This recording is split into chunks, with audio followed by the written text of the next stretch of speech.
भाग्य का खेल। एक गांव में पारो नामक एक गरीब विधवा रहती थी।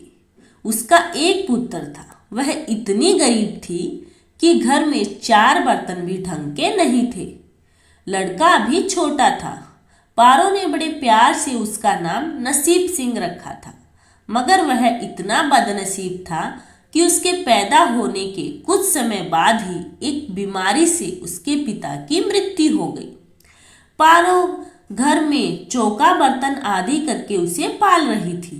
उसे पक्का विश्वास था कि नसीब सिंह बड़ा होकर उसके सारे संकट दूर कर देगा और उसका बुढ़ापा चैन से गुजरेगा। इसी आस में रात दिन मेहनत करके वह अपने बेटे को पाल रही थी। नसीब सिंह छोटा था, किंतु समझदार बहुत था। संयम और धीरज की उसमें कोई कमी न थी। किसी भी बात को गहराई तक जानने की उसमें प्रबल उत्सुकता रहती थी। एक दिन उसने अपनी माँ से पूछा, माँ, हम इतने गरीब क्यों हैं? यह सब तो ईश्वर की मर्जी है बेटे। दुखी स्वर में पारो ने कहा, सब नसीब की बात है। मगर नसीब सिंह यह उत्तर पाकर संतुष्ट नहीं हुआ। वह बोला, ईश्वर की ऐसी मर्जी क्यों है बेटा? यह तो ईश्वर ही जाने। अगर ईश्वर ही जाने तो ठीक है, मैं ईश्वर से ही पूछूंगा कि हम इतने गरीब क्यों हैं। बताओ माँ, बताओ कि ईश्वर कहाँ मिलेगा। पारो तो वैसे ही परेशान रहती थी, अतः उसकी बातों से उकताकर उसने कह दिया, वह जंगलों में रहता है, लेकिन तुम वहां न जाना। लेकिन नसीब सिंह ने दिल ही दिल में उसी क्षण इरादा बना लिया कि वह ईश्वर को ढूंढेगा और पूछेगा कि आखिर हम इतने गरीब क्यों हैं। एक दिन वह जंगल की ओर चल दिया। जंगल घना और भयानक था। चलते चलते नसीब सिंह बुरी तरह थक गया, मगर भगवान की परछाई भी उसे दिखाई नहीं दी। अतः वह थक हार कर पत्थर की एक शिला पर जा बैठा और सोचने लगा कि भगवान तो यहाँ कहीं नहीं है, आखिर गरीबी दूर कैसे हो। तभी संयोगवश मृत्यु लोक का भ्रमण करते करते शिव पार्वती उधर ही आ निकले। उन्होंने बच्चे को वहां बैठा देखा तो उन्हें बड़ा आश्चर्य हुआ कि यह अबोध बालक इस अभीर जंगल में बैठा क्या कर रहा है। भगवान से उन्हें बालक से पूछा, तुम कौन हो बालक, और इस जंगल में बैठे क्या कर रहे हो? मैं ईश्वर को ढूंढ रहा हूँ। ईश्वर को? पार्वती चौंकी और पूछा, मगर क्यों? ईश्वर से तुम्हें क्या काम है? मैं उनसे पूछना चाहता हूँ कि हम इतने गरीब क्यों हैं? दूसरों की तरह हम पर भी भाग्य की कृपा क्यों नहीं है? निर्भीक सिंह ने निर्भीकता से उत्तर दिया। माँ पार्वती और भगवान शिव उस बच्चे का साहस देखकर बहुत प्रसन्न हुए। माँ पार्वती तो करुणा की सागर है। उन्हें उस बच्चे पर बड़ी दया आई और भगवान शिव से मुखातिब होकर बोली, प्रभु, इस बालक का कुछ कीजिए। हम कुछ नहीं कर सकते पार्वती, क्योंकि इसके भाग्य में यही सब लिखा है। भाग्य देवता के लेख के अनुसार इसे ऐसा ही जीवन भोगना है। नहीं नहीं स्वामी, आपको कुछ करना ही होगा। माँ पार्वती हठ करने लगी। जिद न करो पार्वती, यदि हम उससे कुछ दे भी देंगे तो वह इसके पास नहीं रुकेगा। इसे वैसा ही जीवन जीने दो जैसा भाग्य देवता चाहते हैं। नहीं प्रभु, इसकी गरीबी दूर करने के लिए आपको इस पर कृपा करनी होगी।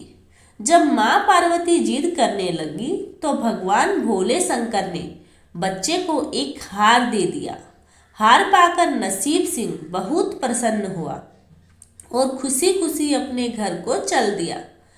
माँ पार्वती संतुष्ट थी कि उन्हें एक अबोध बालक की मदद की और अब उसके दिन सुख से कटेंगे। लेकिन त्रिकालदर्शी भोले बाबा जानते थे कि यह हार उसके पास रहेगा ही नहीं। चलते चलते नसीब सिंह के पेट में अचानक दर्द उठा और वह सोच के लिए इधर उधर देखने लगा। उसने भगवान शिव का दिया हार पत्थर की एक शिला पर रख दिया और झाड़ियों के पीछे चला गया। तभी एक चील कहीं से उड़ती हुई आई और उस हार को उठाकर उड़ गई।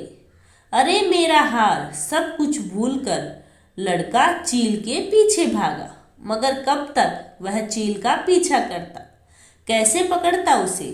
एकाध बार पत्थर उठाकर उसने चील को मारने की कोशिश की, किंतु चील इतनी ऊंचाई पर थी, कुछ ही पलों में चील उसकी नजरों से ओझल हो गई। तो वह बड़ा दुखी हुआ और रोते रोते अपने घर की ओर चल दिया।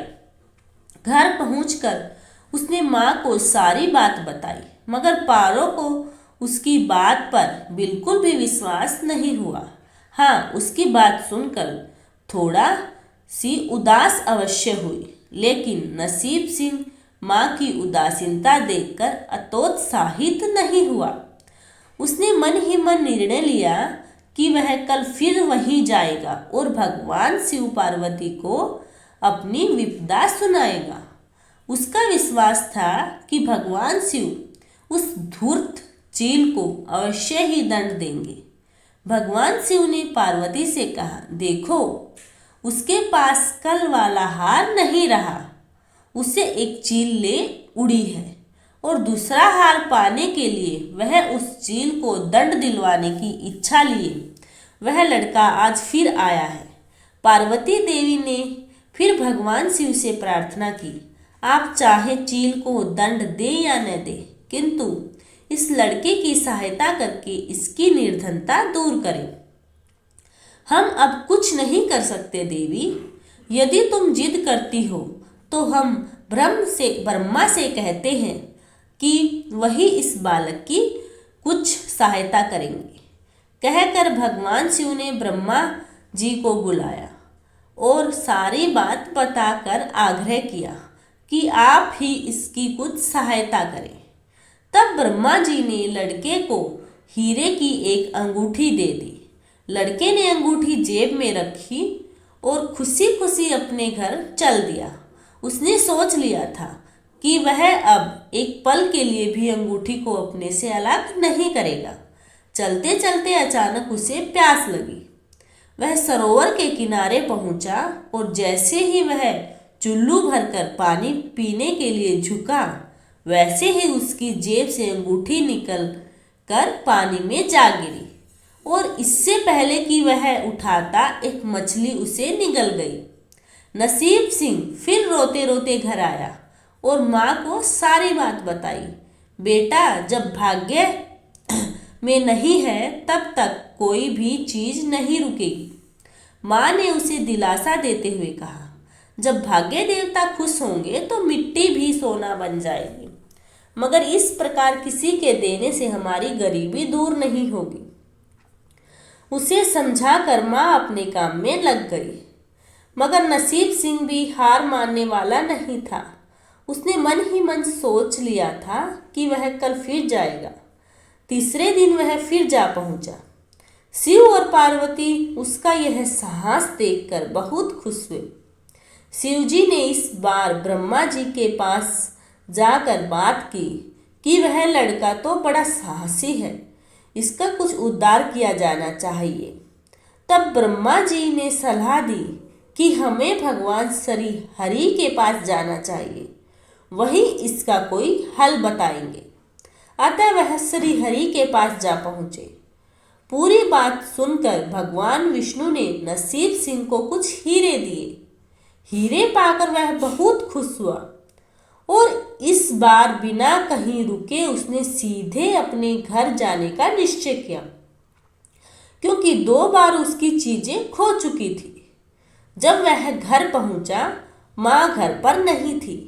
अतः नसीब सिंह ने हीरे एक लोटे में रखकर कोने में छिपा दिए और माँ को ढूंढने निकल पड़ा। वह मन ही मन सोचने लगा कि अब माँ को किसी के घर काम करने की क्या आवश्यकता है, अब तो वह भी अमीर बन गई है। उधर पीछे से चोर उसके घर में घुसे और जो भी सामान हाथ लगा लेकर भाग निकले। उस सामान में लोटा भी था जिसमें हीरे रखे थे। जब वह माँ के साथ घर वापस आया तो देखा कि हीरे गायब थे। इतना ही नहीं, घर का दूसरा सामान भी गायब था। अब तो उसकी माँ को बहुत गुस्सा आया। वह बोली, क्यों मुझे नई नई कहानियां सुनाकर पागल बनाता जा रहा है? सारा दिन आवारा की तरह इधर उधर भटकता रहता है और शाम को पिटाई के डर से कोई नई कहानी सुना देता है। माँ की डांट सुनकर लड़का रोने लगा। वह तो केवल वही जानता था कि जो कुछ भी उसने बताया था वह सत्य था। डांट खाकर लड़के की हिम्मत और बढ़ गई और अगले दिन वह फिर उसी स्थान पर जा पहुंचा। भगवान भोले शंकर सोचने लगे कि इस पर इतनी मुसीबतें पड़ी लेकिन इसने हिम्मत नहीं हारी। इससे वह बहुत प्रसन्न हुए और भाग्य देवी के पास जाकर बोले, यह लड़का बहुत ही साहसी, हिम्मती और धीरज वाला है। ऐसे व्यक्ति अभागा नहीं हो सकता। इसे कुछ दे दो। आज्ञा पाकर भाग्य की देवी ने नसीब सिंह को सोने का एक सिक्का दिया। सिक्का लेकर नसीब सिंह खुशी खुशी अपने घर को चल दिया। जब उसने घर जाकर वह सिक्का अपनी माँ को दिया तो उसकी माँ बहुत खुश हुई। अब क्योंकि उन पर भाग्य देवी की कृपा हो गई थी, अतः सारे काम ही अपने आप शुभ होने लगे। दूसरे दिन ही एक मछली वाला उसके गांव में मछली बेचने आया तो लड़के ने वही सिक्का देकर मछली खरीद ली। उसकी माँ ने मछली का पेट चीरा तो वह अंगूठी निकली जो ब्रह्मदेव ने उसे दी थी और जो उसकी जेब से तालाब में गिर गई थी। माँ ने अंगूठी संभाल कर रख ली और नसीब सिंह से बोली, जा बेटा, जंगल से थोड़ी लकड़ियाँ ले आ। आज घर में ईंधन बिल्कुल नहीं है। लड़का कुल्हाड़ी लेकर जंगल की ओर चल दिया। वहां जाकर जिस पेड़ पर लकड़ी काटने के लिए चढ़ा वहां उसी चील का घोंसला था जो उसका हार उठाकर ले गई थी।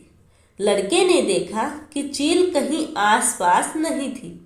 नसीब सिंह ने अपना हार उठा लिया और जो भी थोड़ी बहुत लकड़ियां पेड़ के आसपास पड़ी थी वही उठाकर घर की ओर चल दिया। माँ हार पाकर बहुत खुश हुई। अब तो देखते ही देखते उनके दिन बदल गए। घर में किसी भी चीज का अभाव नहीं रहा। फिर ईश्वर की कुछ ऐसी करनी हुई कि जो चोर उसके घर से हीरे चुरा कर ले गए थे, उन्हें सपने में महादेव ने चेतावनी दी कि जो हीरे उस लड़के के पास से चुरा कर लाए थे वे तुरंत वापस कर दो, वरना तुम्हारा सर्वनाश कर दूंगा। चोर उसी दिन हीरे उसके घर पर दे गए और अपनी गलती के लिए माफी भी मांगी।